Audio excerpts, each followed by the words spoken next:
when people know better, they do better. But over the years of my life, I wonder, is it true? When people know better, they do better. I can't even say that's always true in my own life. I know I should get up every morning early and exercise about 5:30 and jog about 3 miles. I know better. I know what is healthy, what is not healthy. I have been informed. I know how to bench press. I know how to do lat pull down. I know the form. I know what I ought to be doing. It is not the absence of knowledge, but the gulf between what we know and what we do is often a wide gulf, and we don't always reach across. We're all participating in this thing called life. All of us. Life has ebb and flows. It's got thunderstorms in it, earthquakes.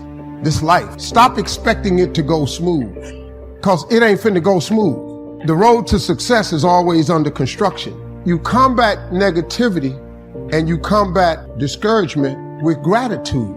What messes you up is you focus on the thing that's not happening. So whenever you get discouraged, change your focus from what's not happening to what has happened. Because what causes the downslide is if you get wrapped up into what ain't happening, it get ugly, man. But you have to focus on gratitude. People don't understand how serious gratitude is. It's hard to be miserable and grateful at the same time. What are the things that you fear that's been keeping you from living your dream? That's been keeping you from doing some things that you would like to do? Life is about growth. You can either go back to your comfort zone, and there you won't find any growth, or you must be willing to go forward and face your fears, because you're never going to have a fear-free existence. I mean, some fear is acceptable. There's some things that you really should be afraid of. Now, you shouldn't allow it to immobilize you. You take it into account and you carry yourself accordingly. It's the difference between having a fear and the fear having you. Being stopped by fear. It's perfectly fine to have some fears. You embrace those fears and then you move on. You act on whatever it is that you fear. What you resist will persist.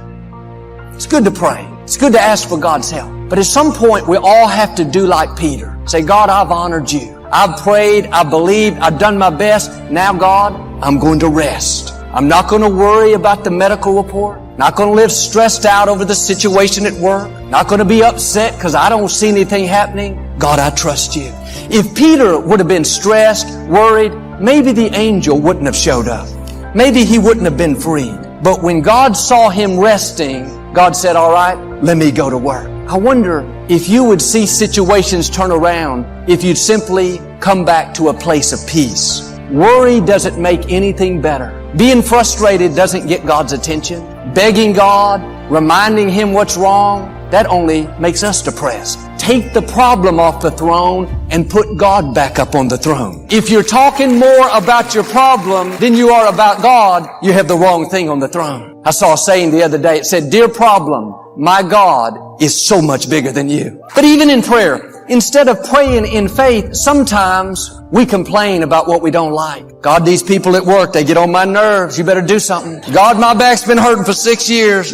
God, these prices are so high. I need your help. Instead of begging God, instead of reminding Him of everything that's wrong, why don't you try a different approach? Do like Peter. Go to sleep.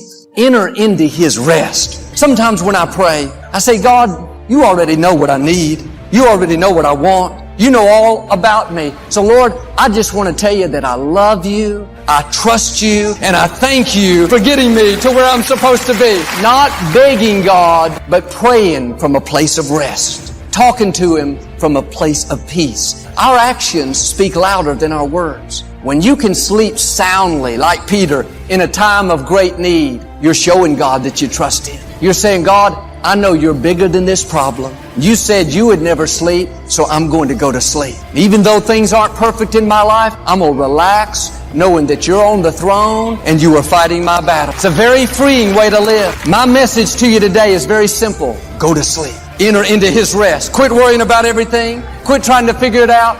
Turn it over to God. I see 6 people already asleep. Jesus said, I'm sending you out as sheep among wolves. Sheep are very calm, peaceful animals. They don't get upset. I've never seen a sheep having a nervous breakdown. Never seen one pacing the fields, stressed out, uptight. They're always at ease. Last summer, Victoria and I went to Colorado and we were riding four-wheelers up in the mountains. We came around a corner. There were about 300 sheep in our path. We couldn't get by. I thought the equipment would scare them off, but they didn't move. I put my four-wheeler in neutral and I revved the engine real loud 2 or 3 times, and those sheep just looked at me like, why are you making all that racket? No more affected them. What's interesting is sheep are basically defenseless animals. They can't run fast. They don't have sharp teeth. They can't really kick. They rely on the shepherd to take care of them. The shepherd keeps them from danger. The shepherd protects them from wild animals. The shepherd tells them where to go. They don't worry.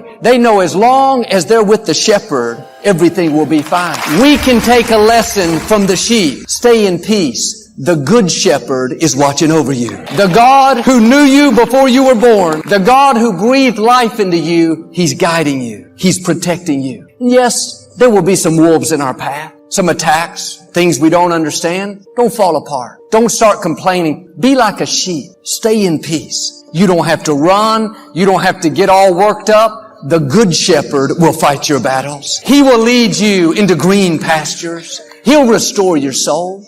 You may go through some valleys, difficult seasons. You don't have to fear any evil, for the Lord your God, the good shepherd, is right there with you. But sometimes the reason we're not seeing God work in our life is we're not acting like sheep. We're worried, living stressed out, trying to change things that we can't change. Why don't you come back to a place of peace? Come back to the still waters. You've worried about that problem long enough. Let your mind take a break. Some people never let their mind rest. They go on vacation for their body, but their mind is still worrying. They worry on the beach just like they worry at home. That doesn't help us to move 1 inch forward. In the scripture, when God told Ananias to go pray for Saul, Ananias didn't want to go. Saul was having believers.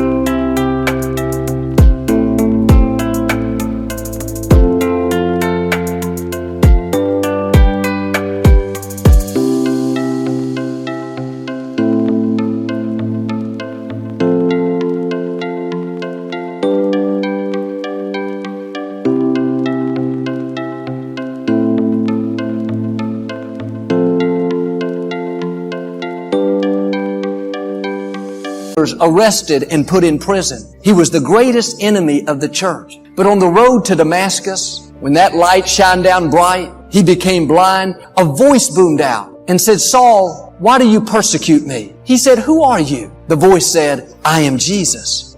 That moment was a turning point in Saul's life. He left there a changed man, but Ananias didn't know anything about what had happened on the road to Damascus. He still thought Saul was a huge threat. He said, Lord, I've heard many reports about this man and all the harm that he's causing. Ananias was worried. He came up with a lot of reasons why he shouldn't pray for Saul. I'm sure he spent some restless nights thinking, I must not have heard God right. This man is dangerous. He didn't realize he was worried about something that God had already taken care of. He didn't know that Saul had already had a change of heart on the road to Damascus. When he finally went to pray for him, he found out that Saul was an ally instead of an enemy. Some of the things you're worried about, just like with Ananias, you can't see it yet, but God has already changed it. He's already spoken to the right people. He's already lined up your healing. He's already arranged that breakthrough. It's just a matter of time before you walk into it. No use losing sleep over that child that's off course anymore. No use being frustrated over that negative medical report, over that situation at work. The threat has already been canceled. The solution is already en route. Stay in peace, and like Ananias, you'll come in to what God has already done. Friends, don't let worry rob you. If a thief came into your home every week and took your groceries, took your clothing, stole your furniture, it wouldn't take long at all before you got fed up and say, no more, that's enough. You'd put a stop to it real quickly. That's what you have to do with worry. Don't go another 5 years letting worry rob you of your joy, rob you of your peace. Put your foot down and say that.